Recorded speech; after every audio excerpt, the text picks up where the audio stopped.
Hello, sports fans, and welcome to another edition of Scout Sports 101. It's an NBA playoff edition, and we'll talk about the Guardians as well.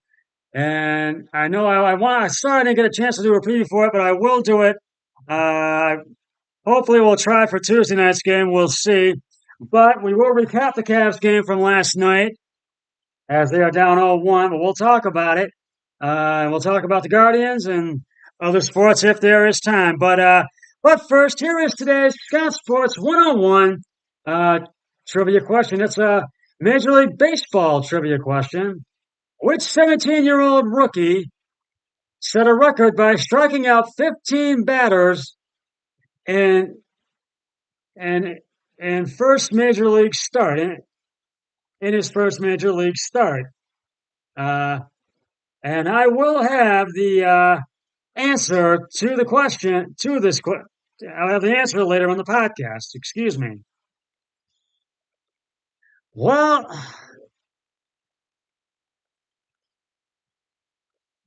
the Cavs find themselves down 0-1 uh, as they lost Game One of the first round of the NBA playoffs to the New York Knicks 101-97 at Rocket Mortgage Fieldhouse, and they are down 0-1 in the best of seven. Uh, and There were plenty of eyes across the country were on Cleveland Saturday night as the Cavaliers hosted the Knicks in Game One of the Eastern Conference first round series. The Knicks got the better of the Cavs 101-97 to take a 1-0 lead, as I mentioned, and in what's expected to be a very tight series. The close game drew a lot of reaction from across the country, including ESPN analyst and New York native Stephen A. Smith. What I also love is that obviously Donovan Mitchell went berserk.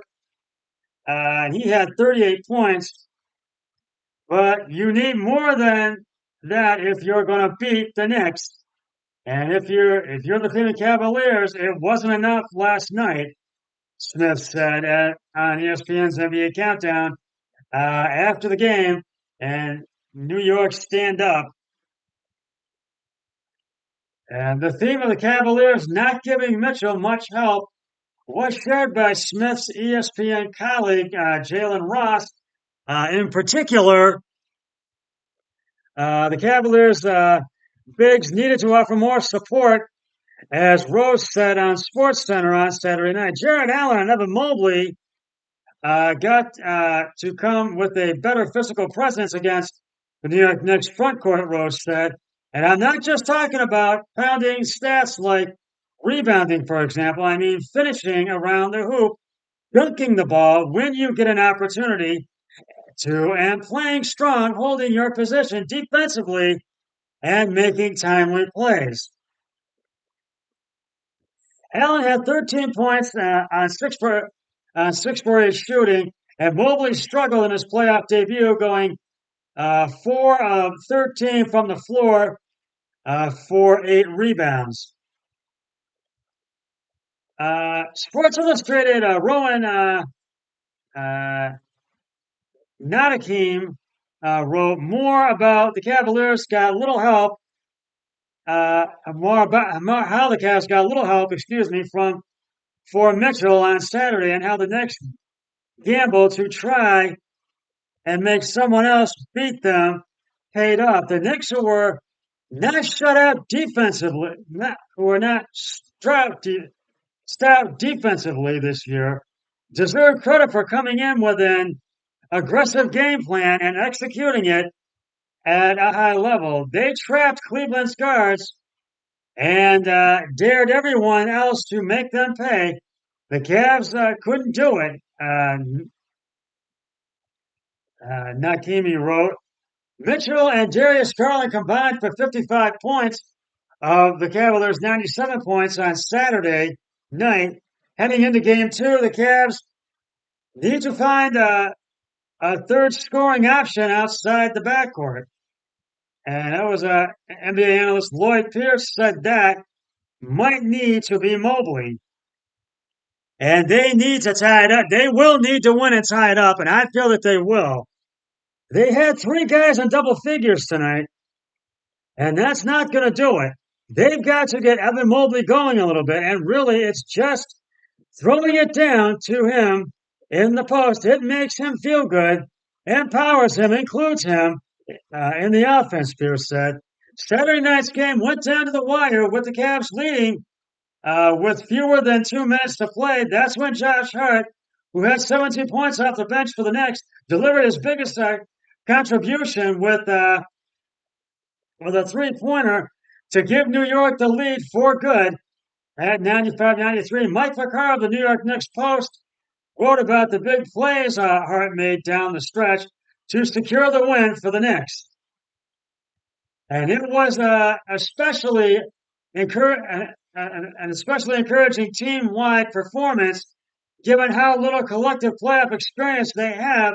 Starting with Hart, who was playing the first playoff game of his 6-year pro career, compound with how the space of 2 minutes, the afternoon went from a blissful high to a disappointing low, and back to a gleeful high, Vaccaro wrote. Hart's performance also earned him the back page cover of the New York Post. A big story for the Knicks was the return of forward Julius Randle, who missed the last 5 games of the regular season with a sprained ankle.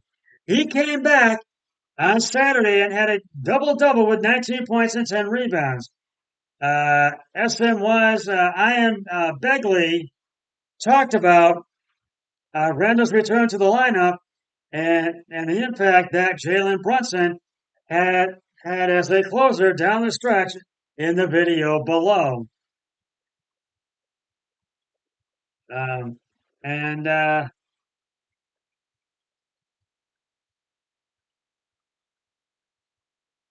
yeah, they need to have more than they need to have more support for Mitchell just down the stretch, and they just they need to do that, and they need to really tie it up Tuesday night. They do not want to go down 0-2. You do not want to do that against this Knicks team. And so, and the rally towels sprung around the uh, defending arena. The fans, dressed in mostly white to match the night's theme, rose to their feet. Cleveland waited 5 long years for Saturday night, the first playoff game at Rocket Mortgage Field since 2018, and the home court advantage nearly propelled the Cavs to another gutsy comeback in the final minutes. The crowd did its part, but unfortunately, the Cavs did not. And fourth seeded Cleveland got a rude welcome back to the postseason, losing game 1 of the first round of the playoffs, as I said. I guess the fifth seeded New York Knicks, 101-97. I mentioned that it could have been inexperienced, perhaps. Game jitters, maybe needed feeling out process, but the Cavs were unable to match the moment early, getting off to a slow start and looking surprised by New York's playoff level physicality. The young group eventually settled in responding with a spirited 9-0 surge, then battled until the final buzzer, nearly adding another double-digit comeback to their league-leading resume. But this isn't the regular season anymore. It's the playoffs. Consider it the latest harsh teaching moment. And our guys are learning, Cavs coach J.B. Bickerstaff said. And following the loss, we play a ton of guys a ton of minutes who are learning what playoff basketball is about. We've talked about it. You have to experience it to understand it. This was a lesson, and we experienced it, and we've got to bounce back from it and correct the things we can correct, which I think there was a lot of. Even though Jared Allen's put back at the 2:12 mark of the fourth quarter created a bedlam inside Rocket Mortgage Fieldhouse and gave Cleveland its first lead of the second half, and first since it was 18-16 in the first quarter. New York stayed calm and ripped off the next 5 points. That response started with a ruthless top of the key three-pointer from Josh Hart, who was hobbying on one leg after a nasty fall he took moments earlier.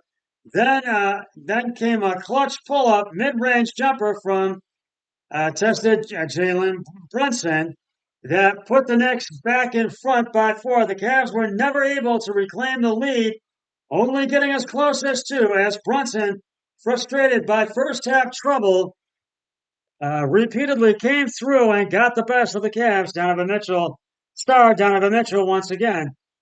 Brunson's Mavericks eliminated Mitchell's Jazz in last year's first round, a series that led to Utah dismantling its roster and eventually sending Mitchell to Cleveland. That budding rivalry between all-star caliber guards was renewed Saturday night. Mitchell poured in a game-high 38 points, as I mentioned, on 14 of 30 from the field and 6 of 15 from three-point range. He scored 14 of those points during Cleveland's fourth quarter rally, repeatedly roaring and trying to put the Cavs on his muscular shoulders again. Darius Garland, making his playoff debut, chipped in with 17 points. Second-year forward Evan Mobley added 8 points on 11 rebounds. Allen finished with 14 points, 14 boards, and 4 assists. The Knicks were led by Brunson, who scored 27 points in 29 minutes after being limited to just 6 points on 9 minutes in the first half. Brunson bounced back with 21 points in a stellar second half. Julius Randle, who missed the final weeks, as I said, of the regular season because of a sprained ankle, ended the night with 19 points and 10 rebounds, including a back-breaking offensive board in the final seconds that gave New York another possession and 2 clinching free throws from Quentin Grimes. The first freebie spun all around the rim and thought about popping out before dropping through. The second half was all net. It was all net. That's in a game that featured just 6 changes and 6 lead changes, and 8 ties. The Cavs trailed for 41 minutes. The Knicks ranked 3rd in the NBA offensive rebounding, pulled down 17 offensive boards and had 23 second chance points. They were tougher and more physical. That was the game right there. C.D. Osman said, "We've got to learn from this game and come back strong for game 2. But it's definitely a tough loss. We've got to keep our heads up because it's a long series, and we're going to play better." The Cavs worked all season for home court advantage, believing it could be a difference maker in this series. It took less than 3 hours for the scrappy, tough-minded Knicks to rip it away. Welcome back to the postseason. Good thing for Cleveland, it's not the first to 4 wins. This isn't the end of the world, Mitchell said.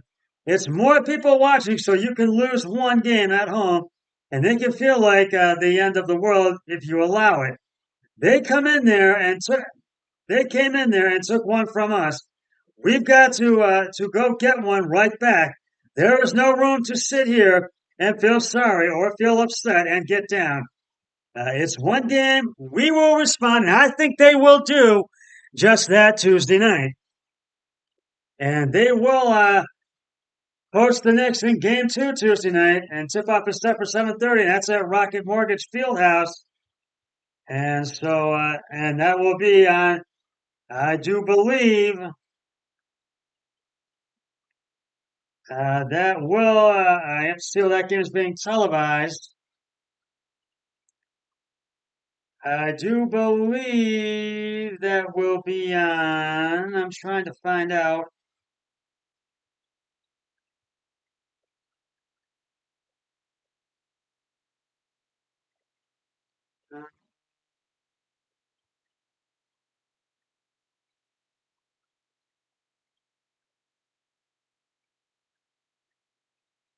think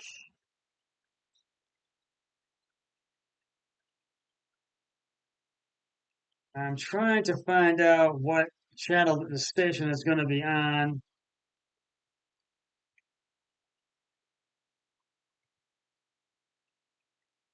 I do believe it's probably going to be on ESPN or ABC Tuesday night. So just check your local listings for a time in your area. Just do that, what you can do.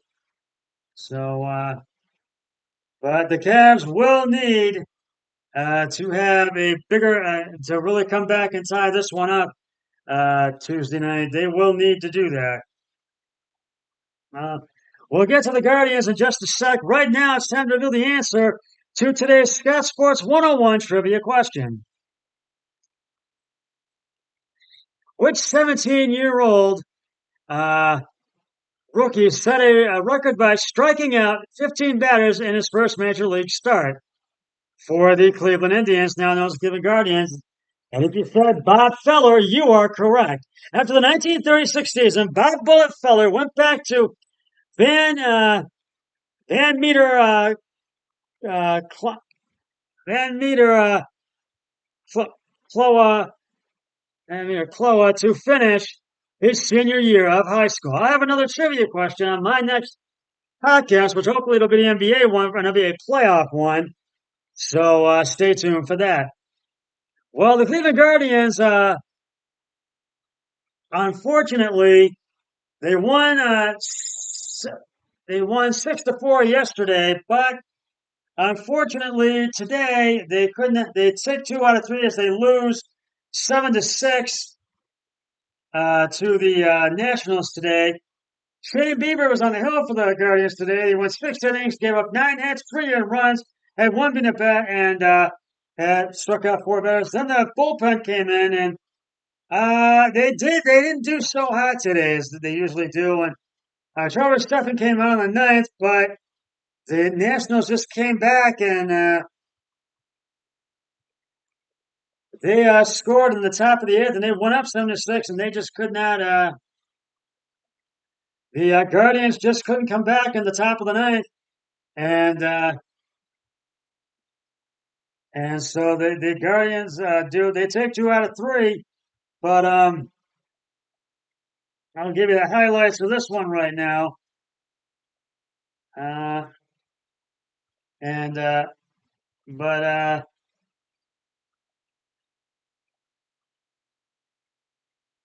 it was the bottom of the first. Jimmer Candelario singles on a line drive to center fielder Miles Straw. Then Thomas scores, and Joey Moss second. It was 1-0 Washington.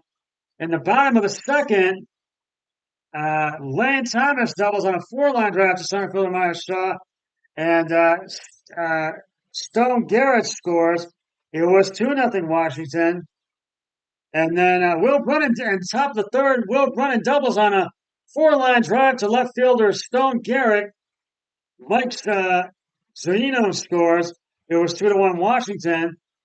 And then Stephen Quanson was on a ground ball to center fielder Victor Robbie's. Will Brennan scores. Miles Straw to third. It was the Tribe and the Guardians and the Nationals were tied at 2. Josh Bell doubles on a sharp line drive to left fielder Stone Garrett. Stephen Kwan scores. The Guardians were up 4-2. And in the middle of the third, the bottom of the third, Jameer Candelario homers on a 3-run fly ball to right field. It was 4-3 Guardians. Then the top of the seventh, Miles Straw doubles on a line drive to right fielder Lane Thomas. Will Brennan to third, and then Stephen Kwan signals on a ground ball to left fielder Stone Garrett. Will Brennan scores. Miles Straw to third, and it was 5-3 Guardians. And Gabriel Arias grounds into a double play. Shortstop C.J. Abrams to second baseman Luis Garcia, to first baseman Dominic Smith.